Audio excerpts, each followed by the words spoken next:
संसार में हर चीज के दो पहलू हैं। उनको हम पक्ष भी कह सकते हैं। दो पक्ष हैं। एक पक्ष है, दूसरा विपक्ष है। कहने का मतलब जब कोई भी काम करते हैं तो उसमें भी दो ही पक्ष हैं। या तो उससे खुशी मिलेगी या उससे दुख मिलेगा, या उससे लाभ मिलेगा या उससे हानि मिलेगी। जिंदगी में भी दो ही पक्ष हैं। और इस जीवन की बाजी का मतलब है हमारी भी बाजी लगी हुई है।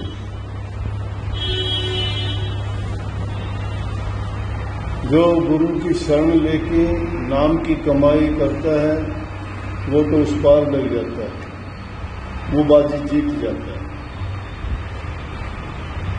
और जो गुरु के वचन की पालना नहीं करता वो जिंदगी की बाजी हार जाता है। वो उस पार नहीं जाता बल्कि इसी काल और माया के देश में अपने दुख सुख भोगता रहता है। और काल और माया के देश में भी इस जीव को जो कष्ट होते हैं वो तो जब जीव के साथ घटित होता है तब पता लगता है। उसका उदाहरण है समझवानों के लिए, जो सबक शिक्षा ज्ञान लेते हैं उनके लिए है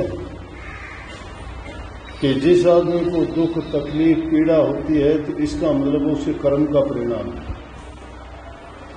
किसी को खुशी आनंद शांति मिलती है ये भी उसका कर्म का परिणाम है। जो बुरा कर्म था उसको पीड़ा और दुख होती है, जो अच्छा कर्म था उसको सुख शांति और खुशी मिलती है। ये बात जग जाहिर है कि आदमी को कर्म का फल तो मिलता है, लेकिन जब करते हुए हैं तब उसको हम ध्यान नहीं देते कि क्या मैं जो कर्म करता हूं इसका जो फल बनेगा वो मुझे दुख देगा या सुख देगा। तो जो बाजी लगी है इस जीव के साथ में, इसका विपक्ष बड़ा मजबूत है। काल और माया हड़के नहीं। उससे जीतने वाला कोई गुरुमुख शिष्य ही होता है जो गुरु की आज्ञा का पालन करके उससे जीत सकता है, नहीं तो किसी की हिम्मत नहीं है। इसलिए संदेश है कि जिंदगी की बाजी प्यारे हार मत जाए,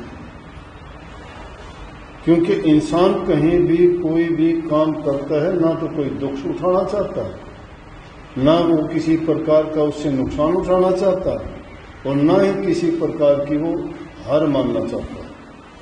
हर चीज में या तो विजय होना चाहता है, या उससे सुख चाहता है, या उससे लाभ चाहता है। तो जब लाभ सुख और विजय चाहते हो तो उसके लिए आपको संघर्ष और मेहनत करनी पड़ेगी। और संघर्ष और मेहनत जब करते हो तो उसके लिए आपको तप त्याग और साधना की आवश्यकता पड़ेगी। इसीलिए इसमें कहीं ना निंदा चुगली ईर्ष्या में मन को नहीं लगाना।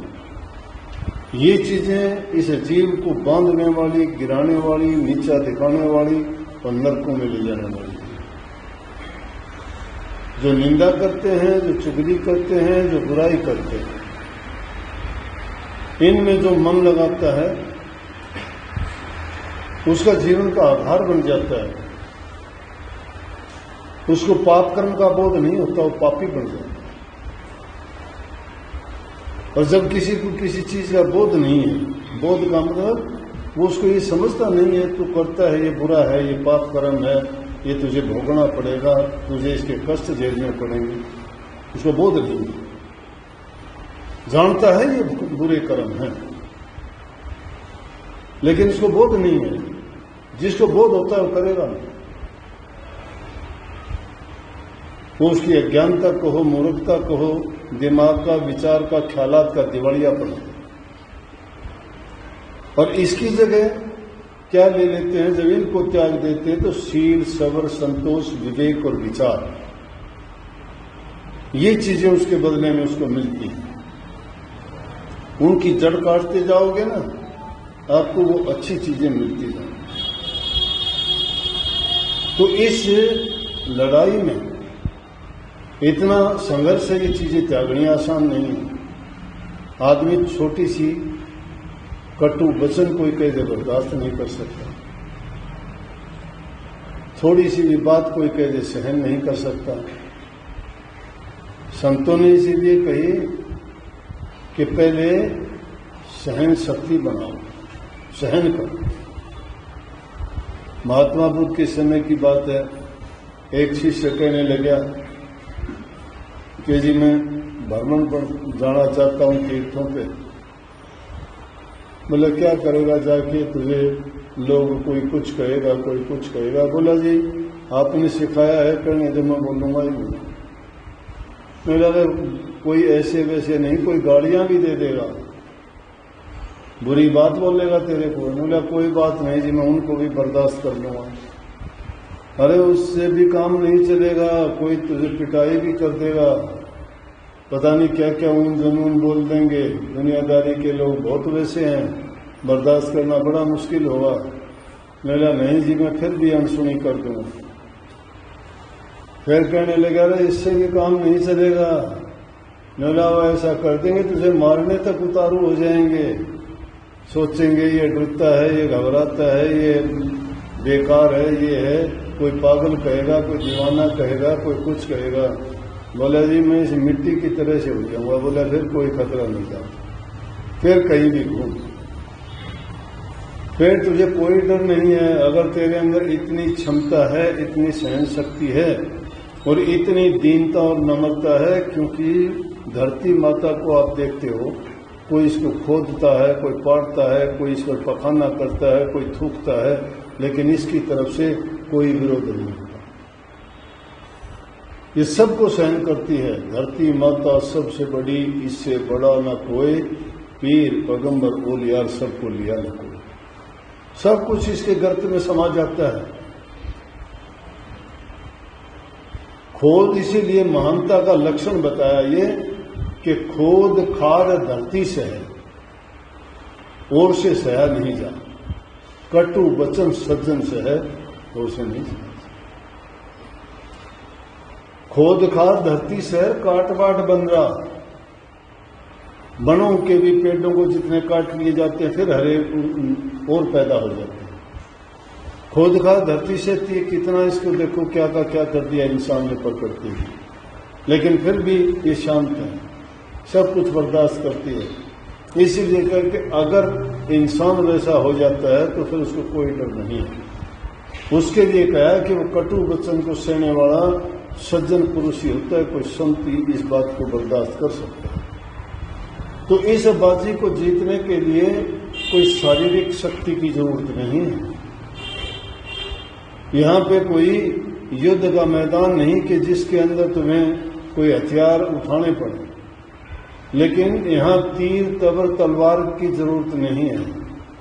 यहाँ जरूरत है जो इस मन के अंदर जो लड़ाई होती है उनमें अपने विचारों को सुधारने की, लेकिन कोचिंग लेनी पड़ती है। कोचिंग सेंटर संतों के दरबार होते हैं, और संतों के दरबार में जाके जो वो शिक्षा बात उपदेश हमें कुछ करने के लिए होमवर्क देते हैं, करने के लिए कहते हैं वो करो, और वो जो नहीं करता है ना वो बर्बाद हो जाता है, वो बर्बाद हो जाता है। गुरु भी उसका साथ देता है जो रास्ते से भटकता नहीं है, जो सच्चे मार्ग पर चलता है, सच्ची करनी करता है, लोगों का हित करता है, गरीब को भूखे को भी सबको गले लगाता है, और हर जीव की पीड़ा को समझता है, उसकी मदद तन से मन से और धन से करता है।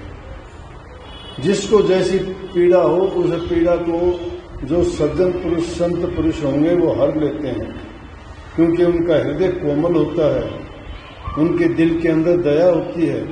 आज तक बताओ संतों के गले काटे गए, संतों को ताते तेल के कढ़ाई में डाला गया, संतों को बेड़ियों में बांध के दरिया में कबीर साहब जैसे संतों को फेंका गया, लेकिन उनकी तरफ से कोई विरोध विद्रोह नहीं हुआ।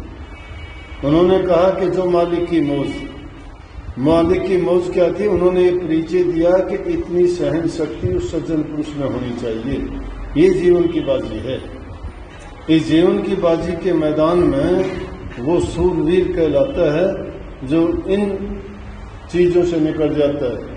और जब तुम इस रास्ते पे चलोगे, सबसे पहले दुश्मन तुम्हारे घर वाले होंगे, उसके बाद रिश्तेदार होंगे, फिर तुम्हारे आस पड़ोस के लोग होंगे, कुछ का कुछ कहना शुरू कर देंगे। कुछ का कुछ कहना, भाई काम तुम्हारा है, उनको इस बात की जलन क्यों है?